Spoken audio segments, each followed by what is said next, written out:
Alors on a deux sources d'alimentation en eau potable. 80% provient du lac et 20% des nappes phréatiques de l'Arve et du Genevois. Ces deux sources alimentent Genève en 4 zones. Il y a une zone alimentée par l'eau issue du lac, 2 autres par les nappes phréatiques et la dernière par un mélange des deux sources.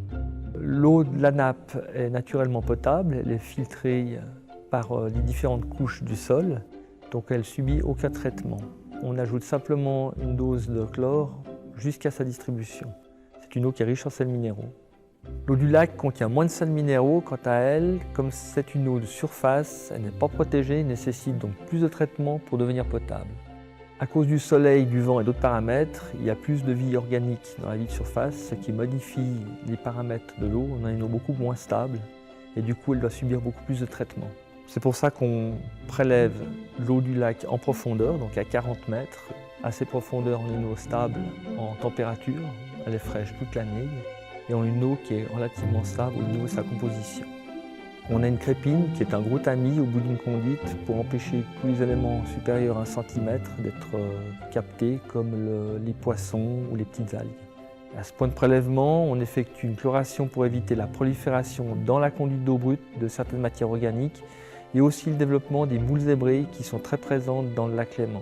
Ensuite, on achemine cette eau de la crépine à la station de traitement par pompage.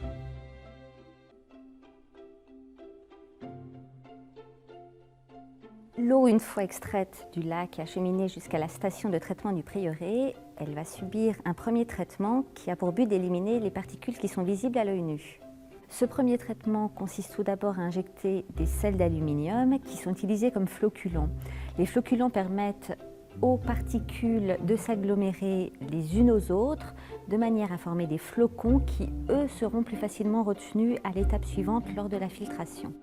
L'eau passe à travers un filtre qui se compose de plusieurs couches.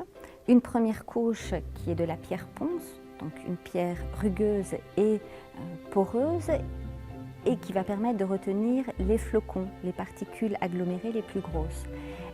L'eau passe ensuite au travers d'une deuxième couche qui, elle, se compose de sable de quartz et qui va retenir les impuretés plus petites. Les filtres doivent être régulièrement nettoyés à contre-courant avec de l'eau et de l'air pour évacuer les impuretés qui ont été piégées ainsi que les sels d'aluminium et ainsi décolmater le filtre. À la sortie du filtre, l'eau est limpide, c'est-à-dire qu'elle est débarrassée des impuretés qui sont visibles à l'œil nu. Elle n'est en revanche pas encore potable.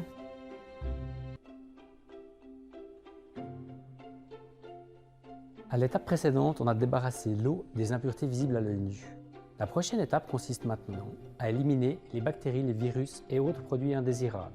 À ce stade, des particules extrêmement petites de l'ordre de la molécule sont neutralisées. Pour cela, on va utiliser un système de filtre à charbon actif. Ce charbon actif est très absorbant. Il a la propriété d'avoir de milliers de petites cavités extrêmement fines dans lesquelles les particules vont être fixées. Pour éviter d'obstruer ces petites cavités très fines, nous fractionnons les molécules en particules encore plus fines. On va donc procéder par ozonation. Cela consiste à envoyer de l'ozone gazeux qui va fractionner la taille des particules encore en éléments beaucoup plus petits. Ensuite, les grains de charbon actif vont retenir l'ozone excédentaire et les petites molécules. Et à la sortie, on a une eau désormais potable. On ajoute une petite quantité de désinfectant pour garantir sa qualité jusqu'au consommateur. Elle est désormais prête à être distribuée sur le réseau.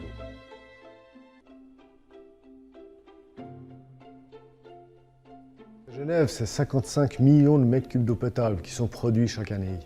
C'est le plus grand service d'eau potable de Suisse. Il faut savoir que l'eau potable est une denrée alimentaire. Et c'est la denrée alimentaire la plus contrôlée en Suisse. Nous devons donc assurer un suivi et un contrôle régulier de nos installations, de la production jusqu'à l'entrée du point de consommation.